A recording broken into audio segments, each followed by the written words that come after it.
ಸ ಪದ ಸ ಪದ ಸ ಪದ ಸ ಗಸದ ಗಸದ ಗಸದ ಗಸದ ಗಸದ ರಿ ಗ ಮ ರಿ ಗ ಮ ರಿ ಗ ಮ ರಿ ಗ ಮ ರಿ ಗ ಮ ಪದ ಮ ಪ ಗ ಮ ರಿ ಗ ರಿ ಸ ಯೇಸು की वाणी जीवन ज्योति यीशु की वाणी आत्मा शक्ति यीशु की वाणी जीवन ज्योति यीशु की वाणी आत्मा शक्ति जो इस वाणी पे है चलता अनंत जीवन मुक्ति पाता जो इस वाणी पे है चलता अनंत जीवन मुक्ति पाता यीशु की वाणी जीवन ज्योति यीशु की वाणी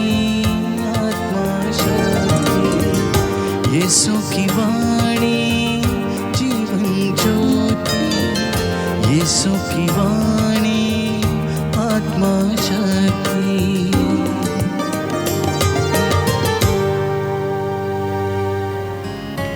वर्ष का 26वां इतवार।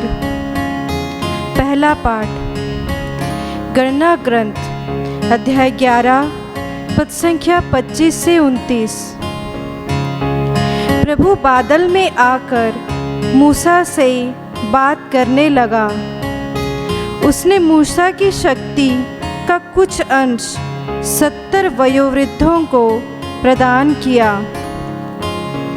इसके फलस्वरूप उन्हें एक दिव्य प्रेरणा का अनुभव हुआ और वे भविष्यवाणी करने लगे। बाद में उन्हें फिर ऐसा अनुभव नहीं हुआ। 2 पुरुष शिविर में रह गए थे। एक का नाम था इल्दाद और दूसरे का मेदाद।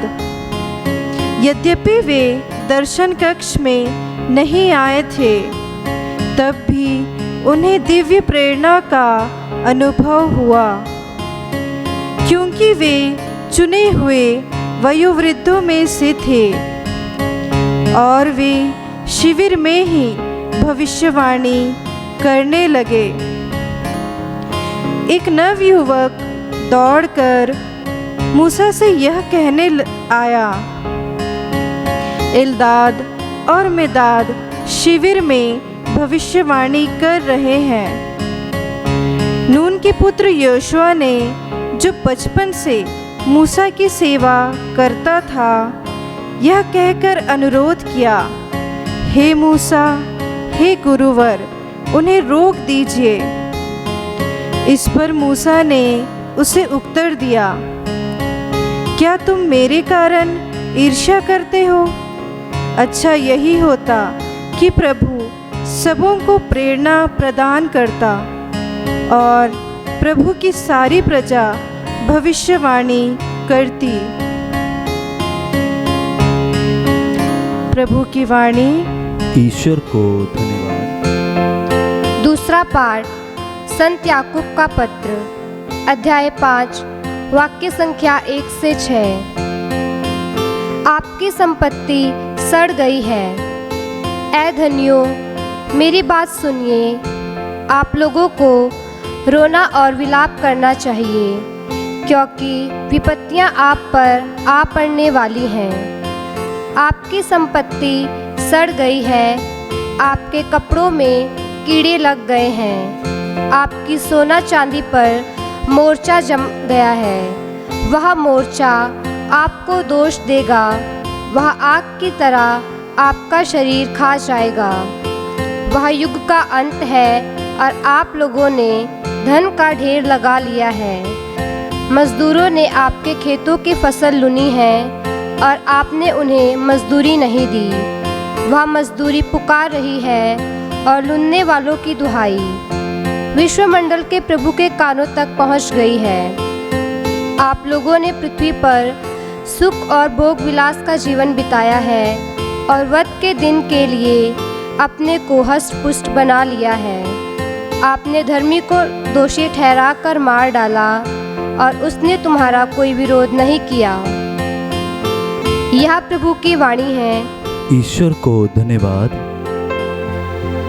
प्रभु आप लोगों के साथ हो और आपकी आत्मा के साथ। संत मार्कुस के अनुसार पवित्र सुसमाचार। हे प्रभु तेरी महिमा हो।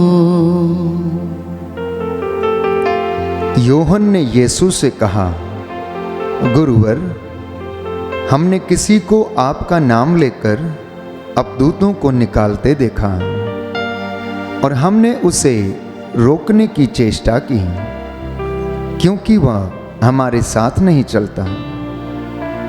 परंतु यीशु ने उत्तर दिया, उसे मत रोको, क्योंकि ऐसा कोई नहीं है जो मेरा नाम लेकर चमत्कार दिखाए और बाद में मेरी निंदा करे।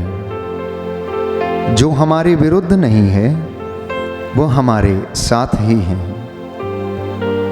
जो कोई तुम्हें एक प्याला भर पानी इसलिए पिला दे कि तुम मसीह के शिष्य हो, तो मैं तुम्हें विश्वास दिलाता हूं कि वह अपने पुरस्कार से वंचित नहीं होगा।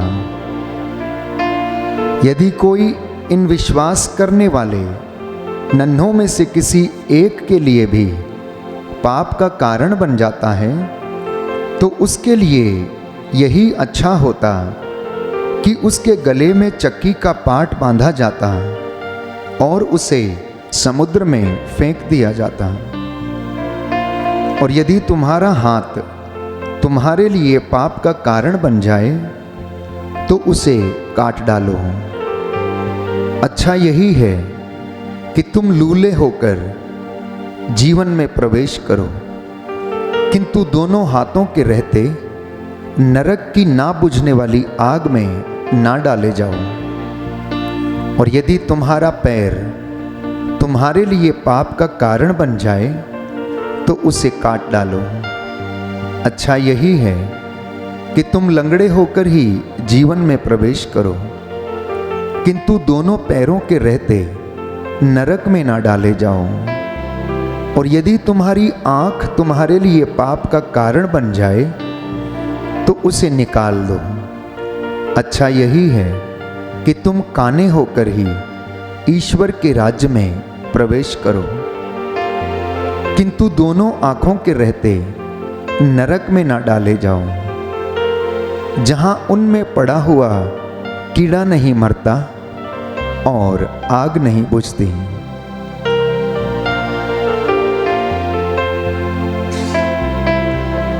प्रभु का सुसमाचार है। हे क्रिस्त तेरी स्तुति हो। सुसमाचार के शब्द पढ़े और सुने जाने से हमारे विश्वास को दृढ़ता प्रदान करें। आमीन।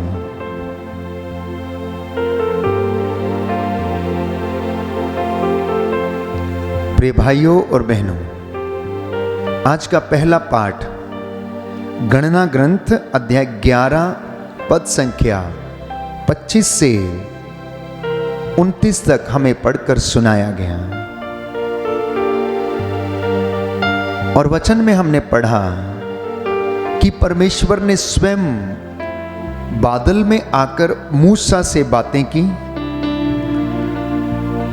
और मूसा की शक्ति का थोड़ा अंश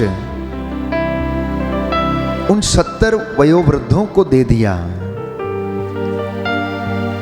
जिनको प्रभु चुनना चाहता था। और जब उन्हें ये अंश प्राप्त हो गया तो वहां पर एक नवयुवक दौड़ता हुआ आता है और मूसा से कहता है कि एल्दाद और मेदाद भविष्यवाणी कर रहे हैं, आप उन्हें रोकिए। प्रियजनों, 7 महापापों में से एक महापाप है ईर्ष्या। और बाइबल इसके विषय में बताती है, सूक्ति ग्रंथ अध्याय 14 पद संख्या 30 कि ईर्ष्या हड्डियों का क्षय है अर्थात jealousy is like a cancer. आज का पाठ ईर्ष्या एवं असहिष्णुता से बचने के लिए हमें चेतावनी देता है, क्योंकि बाइबल हमें बताती है, सूक्ति ग्रंथ अध्याय 30 पद संख्या 26, कि ईर्ष्या और क्रोध जीवन के दिन घटाते हैं और चिंता समय से पहले बूढ़ा बना देती है। गणना ग्रंथ अध्याय 11 पद संख्या 25 से 29 में हमने पढ़ा कि प्रभु बादल में आकर मूसा से बातें करने लगता है। मूसा प्रभु का ईमानदार था, वो प्रभु के प्रति वफादार था, वो प्रभु के सानिध्य में रहता था, वो प्रभु का आज्ञाकारी था। इसलिए परमेश्वर ने उसे अपना सामर्थ्य प्रदान किया था। वो मूसा के लिए चिन्ह और चमत्कार दिखाया करता था और मूसा से वह अत्यंत प्रसन्न था। इसलिए उसने अपना सामर्थ्य मूसा को प्रदान किया था। तो जब मूसा और अन्य व्यक्ति दर्शन कक्ष में थे, तो प्रभु ने मूसा के सामर्थ्य का कुछ अंश चुने हुए 70 वयोवृद्धों को प्रदान कर दिया और उन्होंने भी प्रभु की दिव्य प्रेरणा का अनुभव किया। लेकिन इसके बाद उन्होंने कभी ऐसा नहीं किया। उनमें से 2 व्यक्ति एल्दाद और मेदाद, वो दर्शन कक्ष में नहीं थे, लेकिन फिर भी उन्होंने प्रभु के दिव्य दर्शन को अनुभव किया और उन्होंने ईश्वर का सामर्थ्य अपने जीवन में अनुभव किया।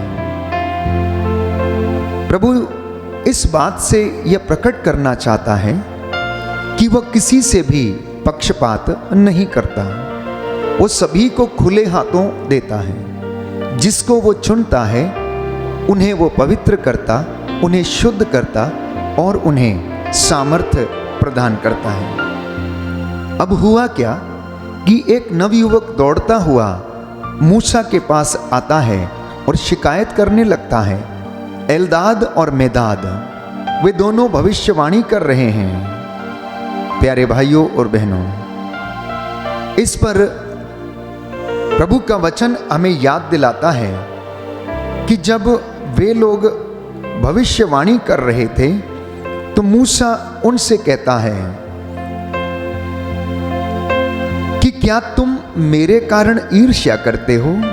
अच्छा यही होता कि प्रभु सबों को ये प्रेरणा देता और प्रभु की सारी प्रजा भविष्यवाणी करती। प्रभु सबको ये प्रेरणा देता कि सब लोग भविष्यवाणी करने लग जाते हैं। हम प्रभु की योजनाओं पर सवाल नहीं कर सकते हैं। वो कब, किसे और क्यों चाहता है, क्यों चुनता है, हम इसके विषय में सवाल नहीं कर सकते। वो अपनी मर्जी के अनुसार लोगों को चुनता और नियुक्त करता है। हम पढ़ते हैं प्यारे भाइयों और बहनों सामुएल के ग्रंथ में कि सामुएल ईशे के पुत्रों में से सबसे होनहार और नौजवान लोगों को चुनना चाहता है, लेकिन प्रभु कुछ और ही चाहता था।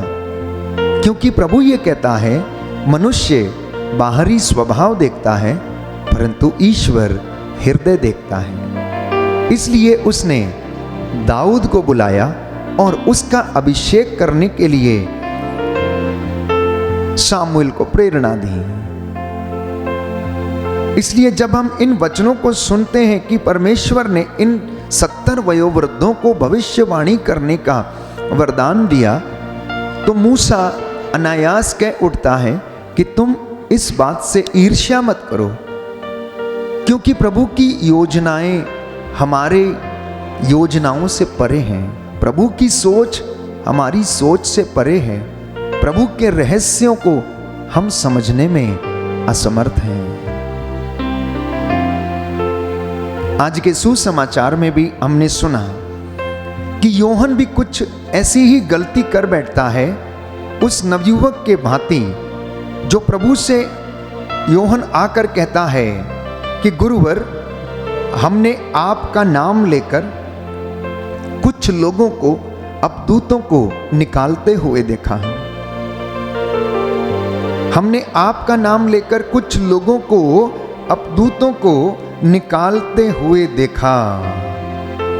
और प्रभु उनसे ये कहता है, चिंता मत करो, कोई भी ऐसा व्यक्ति नहीं जो मेरा नाम लेकर अपदूतों को निकाले और मैं बाद में मेरी निंदा करे। क्योंकि मैं तुमसे कह देता हूं, जो मुझ में विश्वास करता है वो मुझसे भी बड़े काम करेगा। तो यहां पर हम देखते हैं कि योहन भी आकर प्रभु से शिकायत करता है, क्योंकि ये अधिकार प्रभु ने अपने चेलों को दिया था कि जिस पर तुम हाथ रखोगे वो चंगे होंगे, जिसके पाप तुम क्षमा करोगे वो क्षमा हो जाएंगे। चेलों को बुलाकर ये अधिकार उन्होंने अपने चेलों को दिया था। पर योहन जब आकर शिकायत करता है, तो प्यारे भाइयों और बहनों, प्रभु ये कहता है कि जो कोई तुम्हें एक प्याला पानी भर भी इसलिए पिला दे कि तुम मेरे शिष्य हो, तो मैं तुम्हें विश्वास दिलाता हूं कि वह अपने पुरस्कार से वंचित नहीं रहेगा।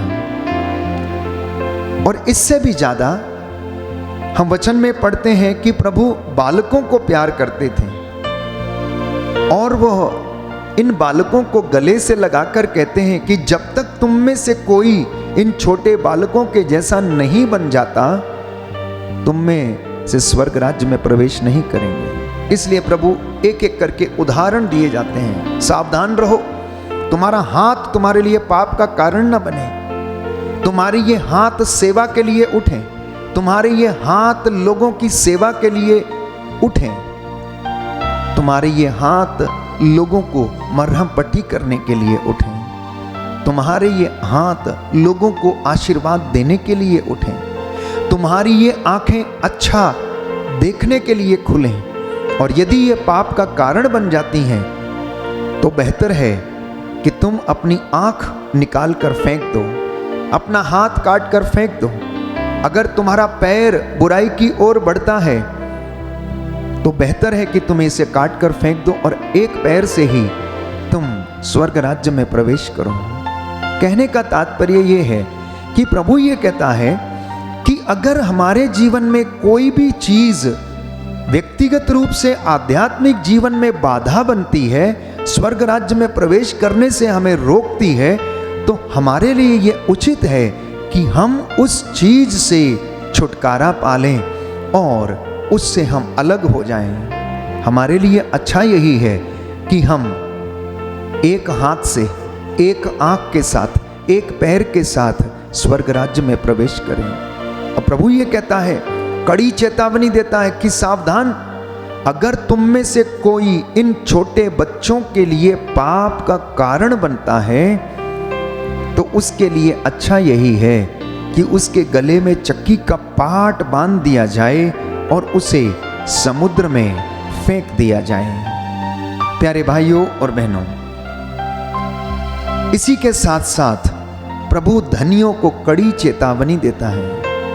और चेतावनी देते हुए वचन हमसे बताता है, हमने वचन में पढ़ा संत याकूब के पत्र में कि ए धनियों, तुम्हारी संपत्ति में कीड़ा लगा हुआ है, तुम लोगों को रोना और विलाप करना पड़ेगा, तुम्हारी सारी संपत्ति सड़ गई है, आपके कपड़ों में भी कीड़ा लग गया है, आपके सोना चांदी पर मोर्चा जम गया है और वह मोर्चा आपको दोष देगा, क्योंकि धन और संपत्ति तुम्हारी रक्षा नहीं कर सकती है। यदि तुम मेरे नाम पर एक ठंडा प्याला भर पानी किसी को भी पिलाते हो, तो ये तुम मेरे लिए करते हो। यदि तुम दूसरों की सेवा करते हो, तो यह तुम मेरे लिए करते हो। प्रियजनों, आज के वचनों के द्वारा प्रभु हमें यही संदेश देना चाहता है कि विश्वास करने वाले नन्हों में से किसी एक का भी सर्वनाश ना हो, परंतु वे ईश्वर के दर्शन करें और ईश्वर के राज्य में प्रवेश पाएं। इसलिए प्रभु नहीं चाहता है कि हम में से कोई भी नरक का भागी बन जाए। प्रभु ये चाहता है कि हम अपने जीवन को सुरक्षित रखें। प्रभु ये चाहता है कि हम अपने जीवन में सेवा करते हुए अपना जीवन व्यतीत करें, क्योंकि वो समय आएगा जब लोग हितकारी शिक्षा ग्रहण नहीं करेंगे, जिनको सेवा के कामों से कोई मतलब नहीं रहता।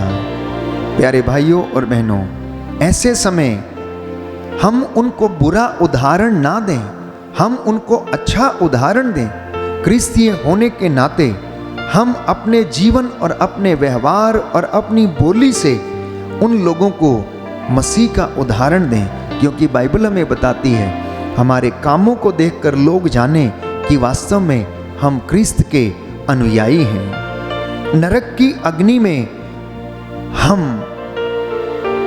ना चले जाएं और ना ही हम लोगों को ढकेल दें, हम भी बचें और दूसरों को भी बचाने के लिए हम प्रयास करें। तो ऐसा व्यवहार जो दूसरों के लिए बुराई का कारण बनता है, प्यारे भाइयों और बहनों, इससे हम सावधान रहें, क्योंकि मनुष्य के शरीर का जो अंग पाप का कारण बनता है, प्रभु ये कहता है उसे शरीर से निकालकर अलग करने के लिए प्रभु आज के वचन में हमें शिक्षा देता है। हमारी कौन सी ऐसी भावनाएं जो हमें कष्ट पहुंचाती हैं? शरीर के कुकर्म बाइबल हमें बताती प्रत्यक्ष हैं। वासनाएं, अश्लीलता, लंपटता, चोरी, व्यभिचार, पाप, बुराई, जो हमें नरक में धकेलती हैं। प्रभु कहता है इन सारी चीजों को अपने आप से अलग करो, अपनी वासनाओं को अपने शरीर से, अपने जीवन से अलग करो।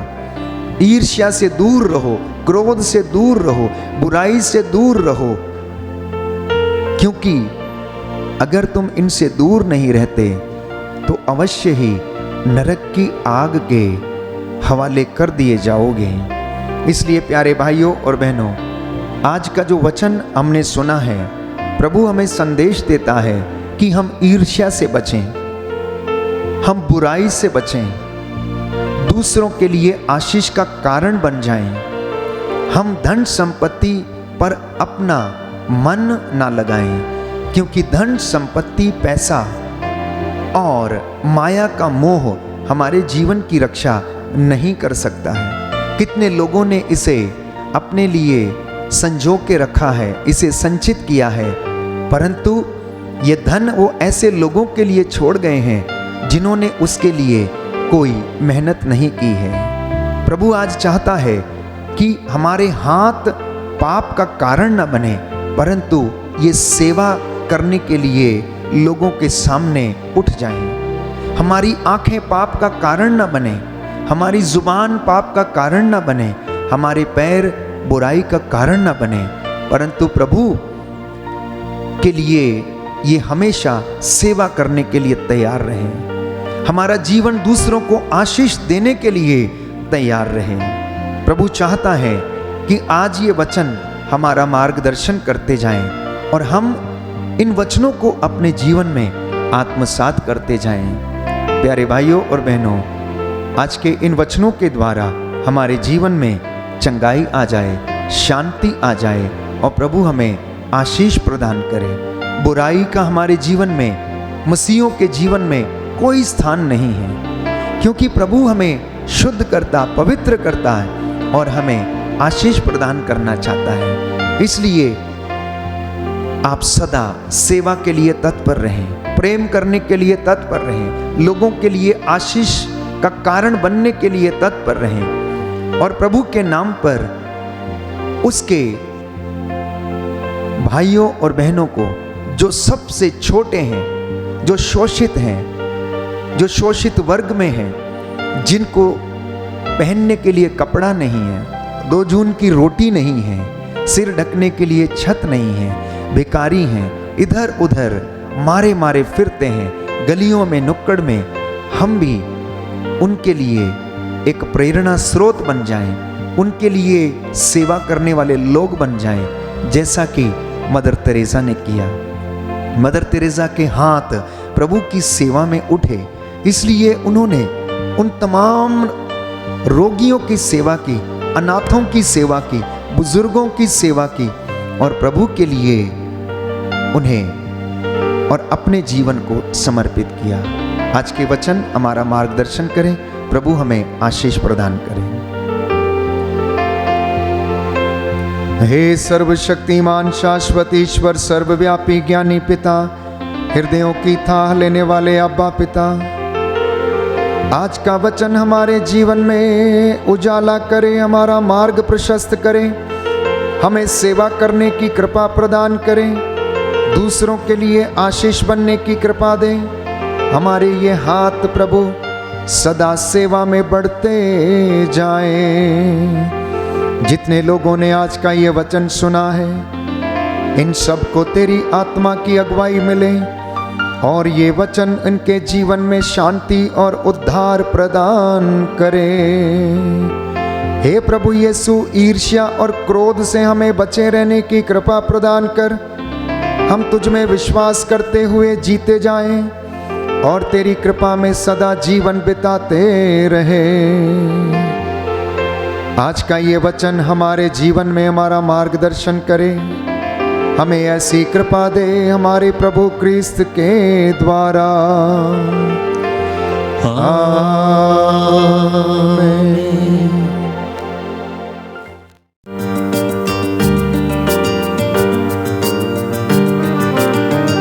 यीशु की वाणी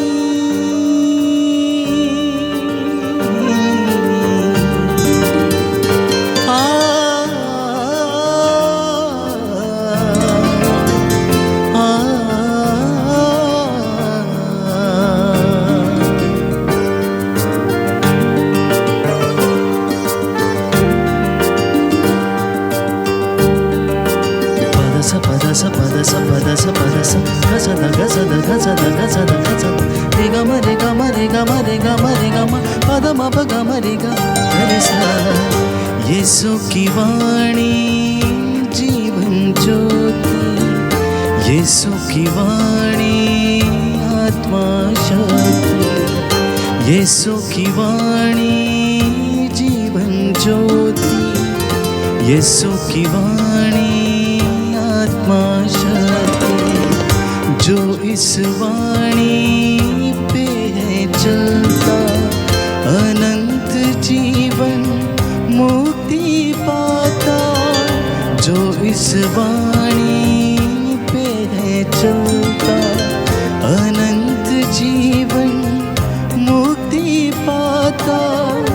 यीशु की वाणी जीवन ज्योति, यीशु की वाणी आत्मा शक्ति, यीशु की वाणी जीवन ज्योति, यीशु की वाणी आत्मा शक्ति।